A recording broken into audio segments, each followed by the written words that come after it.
નમસ્કાર, ન્યૂઝ સિટીન ગુજરાતીમાં આપનું સ્વાગત છે અને આપની સાથે હું છું મિત્તલ ખાણીયા। મહત્વના સમાચાર પર નજર કરીએ તો રાજકોટથી મહત્વના સમાચાર। એસઆઈટીની પૂછપરછમાં મોટો ખુલાસો થયો છે। એમડી સાગઠિયાએ એસઆઈટી સમક્ષ મોં ખોલ્યું છે। સાગઠિયાએ ભાજપના પદાધિકારીનું નામ આપ્યું છે। ભાજપના પદાધિકારીઓના કહેવાથી ડિમોલિશન રોક્યું। જોકે કયા પદાધિકારીનું નામ આપ્યું છે તો એમડી સાગઠિયાએ પૂછપરછમાં જે તે સમયે જે તે અંગે એસઆઈટી દ્વારા સત્તાવાર જાહેરાત અત્યારે નથી કરવામાં આવી, પરંતુ ભાજપના એક નહીં પરંતુ 3 થી વધુ પદાધિકારીઓના નામ પૂછપરછમાં ખુલ્યા હોવાનું સામે આવ્યું છે। એમડી સાગઠિયાએ પદાધિકારીનું નામ આપ્યું છે। મારી સાથે રાજકોટથી સંવાદદાતા અંકિત જોડાઈ ચૂક્યા છે। અંકિત, એ કયા પદાધિકારી હોઈ શકે કે જેને જે નામ આપવામાં આવ્યું છે એમડી સાગઠિયા દ્વારા?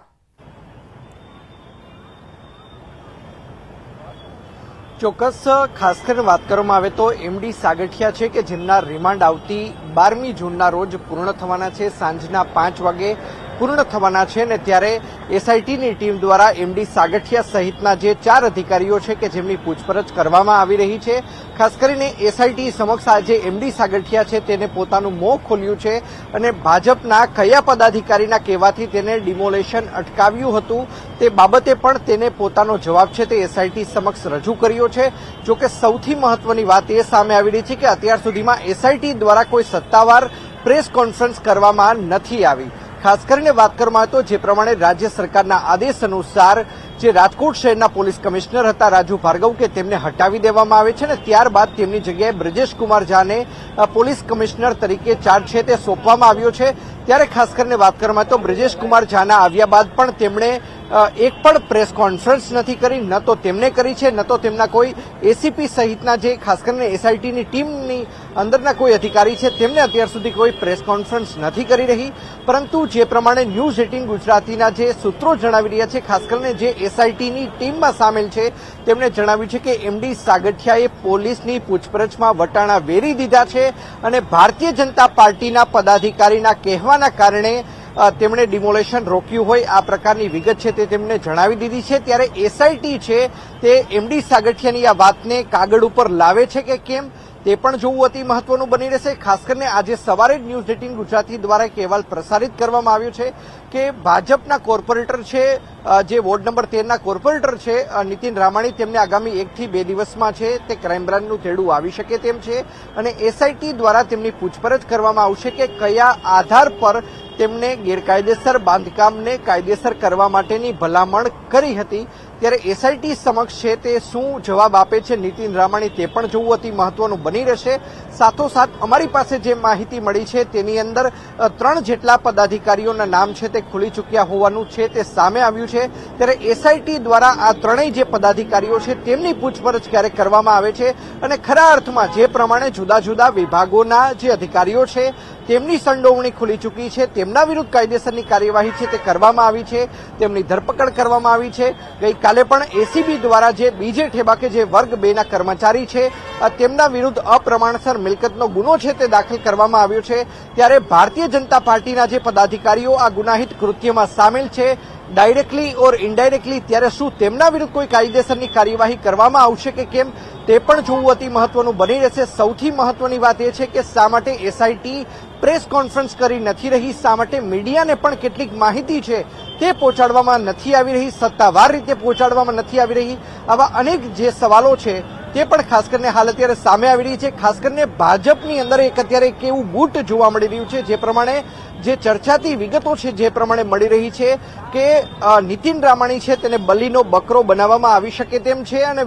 જે નીતિન રામાણી છે તે સમગ્ર મામલે પોતાની ઉપર ઓઢી લે જેથી કરીને અન્ય પદાધિકારીઓ બચી જાય તે પ્રકારની પણ એક વાત છે તે સામે આવી રહી છે। જોકે આગામી દિવસોની અંદર એસઆઈટી કયા પ્રકારની પૂછપરછ કરે છે, કયા પ્રકારની કડક તપાસ કરે છે તે જોવું અતિ મહત્વનું બની રહેશે। બીજી તરફ અમારા એસીબીના સૂત્રો પણ જણાવી રહ્યા છે કે બીજે ઠેબા બાદ એમડી સાગઠિયા વિરુદ્ધ પણ અપ્રમાણસર મિલકતનો ગુનો ગમે ત્યારે દાખલ થઈ શકે તેમ છે, આ પ્રકારની વિગત છે તે એસીબીના સૂત્રો છે તે જણાવી રહ્યા છે। જી મિત્તલ।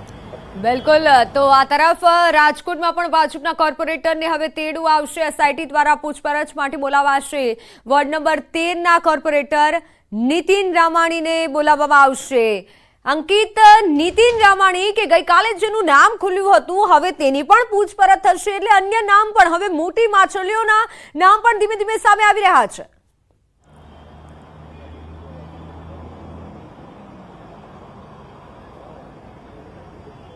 જી, હવે એસઆઈટી દ્વારા પૂછપરછ કરવામાં આવશે અને ખાસ કરી જો વાત કરવામાં આવે નીતિન રામાણી તો સીટ દ્વારા પણ તેની પૂછપરછ કરવામાં આવશે. એટલે ધીમે ધીમે અન્ય નામ પણ ખુલી રહ્યા છે.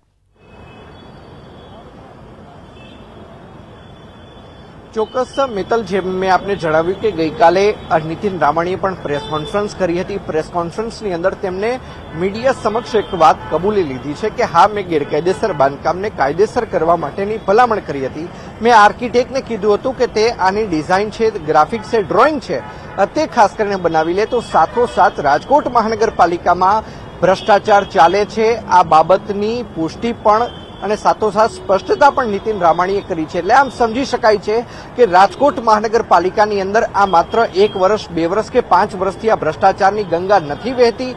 આ ગંગા છે તે દાયકાઓથી વહે છે.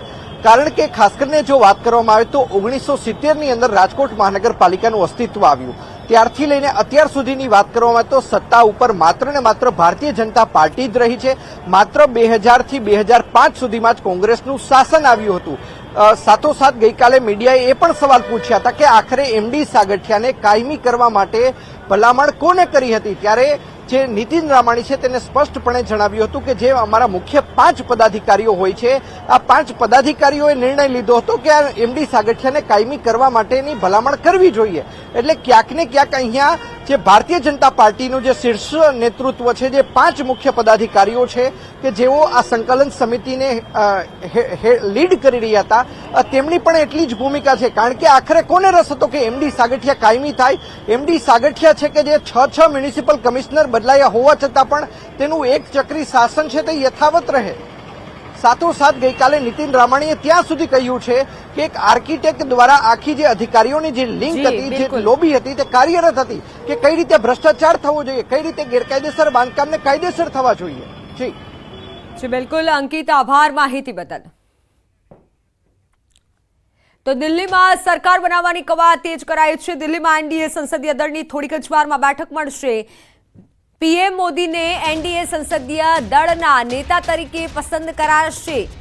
ભાજપ અધ્યક્ષ જેપી નડ્ડા પ્રસ્તાવ મૂકશે. મુખ્યમંત્રી ભૂપેન્દ્ર પટેલ પણ દિલ્હી પહોંચ્યા છે અને થોડીક જ વારમાં બેઠક થશે એનડીએ સંસદીય દળની. આ બેઠક જેમાં નેતા બનાવવા માટે આ જે બેઠક છે, ભાજપ અધ્યક્ષ જેપી નડ્ડા તે પ્રસ્તાવ મૂકશે. મુખ્યમંત્રી ભૂપેન્દ્ર પટેલ પણ દિલ્હી પહોંચ્યા છે. દિલ્હીમાં સરકાર બનાવવાની કવાયત તેજ કરવામાં આવી છે. દિલ્હીમાં જે મહત્વની બેઠક પડી છે તેવા ખાસ કરી જે દ્રશ્યો સામે આવી રહ્યા છે. હાલ તો ભૂપેન્દ્ર પટેલ પણ ત્યાં ઉપસ્થિત છે અને જેપી નડ્ડા પ્રસ્તાવ મૂકશે. ભાજપ અધ્યક્ષ જેપી નડ્ડા પ્રસ્તાવ મૂકવાના છે. તો દિલ્હીમાં સરકાર બનાવવાની કવાયત હલચલ હવે તેજ થઈ છે. મહત્વની આજે બેઠક મળવાની છે. એનડીએ સંસદીય દળની થોડીક જ વારમાં બેઠક શરૂ થશે. મોદીને એનડીએ સંસદીય દળના નેતા તરીકે પસંદ કરાશે અને ભાજપ અધ્યક્ષ જેપી નડ્ડા પ્રસ્તાવ મૂકશે. મુખ્યમંત્રી ભૂપેન્દ્ર પટેલ પણ હાલ દિલ્હી ખાતે પહોંચી ચૂક્યા છે. તસવીરો સામે આવી રહી છે દિલ્હીથી કે જ્યાં થોડીક જ વારમાં બેઠકની શરૂઆત થવાની છે. બેઠકમાં તમામ દિગ્ગજ નેતા પણ ઉપસ્થિત છે અને આ પ્રસ્તાવ અધ્યક્ષ જેપી નડ્ડા મૂકવાના છે. ગુજરાતથી પણ સીએમ ભૂપેન્દ્ર પટેલ ત્યાં પહોંચી ચૂક્યા છે. ખાસ કરી એનડીએ સંસદીય દળની બેઠકની જો વાત કરવામાં આવે તો પીએમ મોદીને એનડીએ સંસદીય દળના નેતા બનાવાશે અને તે માટે પ્રસ્તાવ જેપી નડ્ડા મૂકશે અને તમામ જે દિગ્ગજ નેતાઓ છે તે જોઈ રહ્યા છે.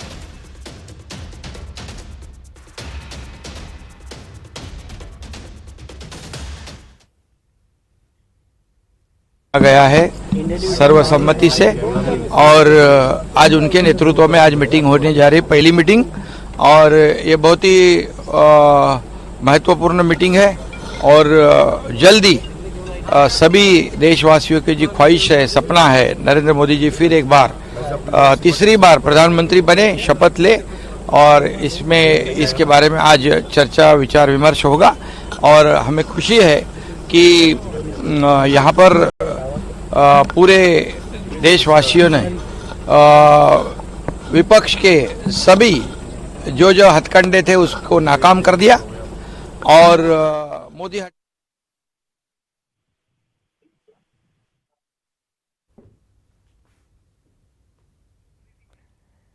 रचना, क्या बड़ी खबर आपके पास आ रही है अभी?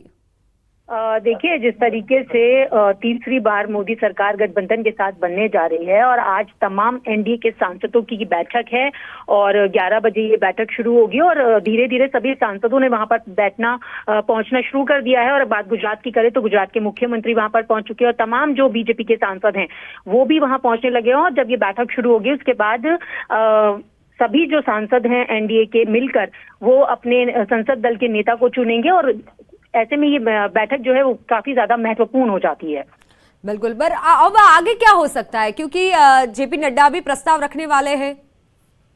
देखिए, आज ये जो सभी एनडीए के सांसदों की बैठक जो बुलाई गई है, सर्वसम्मति से इसमें अपना नेता चुना जाएगा और उसके बाद आगे की पूरी रणनीति तय की जाएगी और किस तरीके से क्या चीजें होनी है कि उन सभी विषयों पर भी यहाँ पर चर्चा होगी। क्योंकि अभी आने वाले समय में जब ओथ सेरेमनी होगी तो उसको लेकर भी यहाँ पर तमाम चर्चाएं होंगी और जाहिर सी बात है कि क्या मुख्य मंत्रालय रहेंगे, क्या चीजें रहेंगी, इन सब विषयों पर भी माना जा रहा है कि शायद कोई चर्चा वहां पर हो पाए।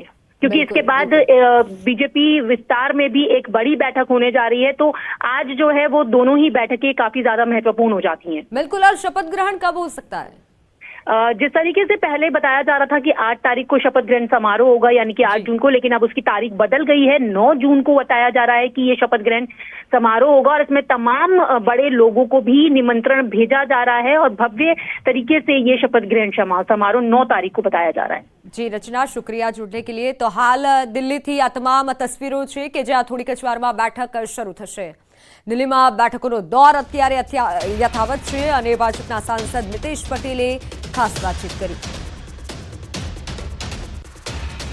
हमारे साथ बात करने के लिए मौजूद हैं गुजरात से बीजेपी सांसद नीतेश पटेल।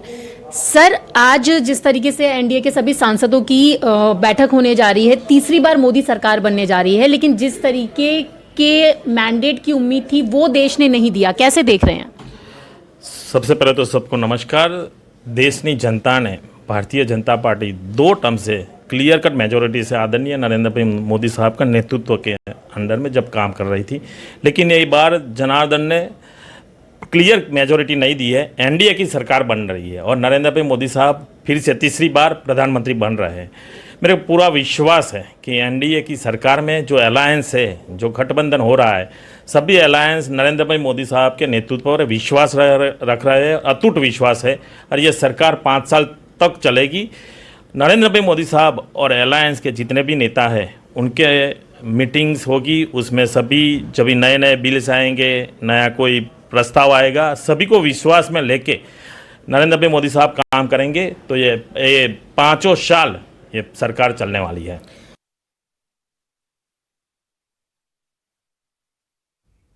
તો દિલ્હીમાં બેઠકના દ્રશ્યો સામે આવી રહ્યા છે કે જ્યાં એક તરફ તમામ નેતાઓ ઉપસ્થિત છે અને અધ્યક્ષ જેપી નડ્ડા પ્રસ્તાવ મૂકશે।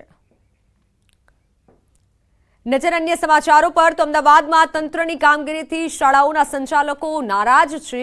રાજકોટ અગ્નિકાંડની ઘટના બાદ તંત્ર દ્વારા હાલ ચેકિંગ હાથ ધરાઈ રહ્યું છે। નિયમો વિરુદ્ધ જઈ નોટિસો આપવાની કામગીરી સામે શાળાના સંચાલકોએ વિરોધ નોંધાવ્યો છે। 9 મીટરથી ઓછી ઊંચાઈ ધરાવતી અનેક શાળાઓને નોટિસ પાઠવવામાં આવતા વિરોધ કરાયો છે। અધિકારીઓ દ્વારા કનડગત કરવામાં આવતા શાળા સંચાલક મંડળે વિરોધ દર્શાવ્યો છે। સ્કૂલોને હેરાનગતિ બંધ નહીં થાય તો સંચાલક મંડળની હાઈકોર્ટમાં જવાની પણ ચીમકી છે।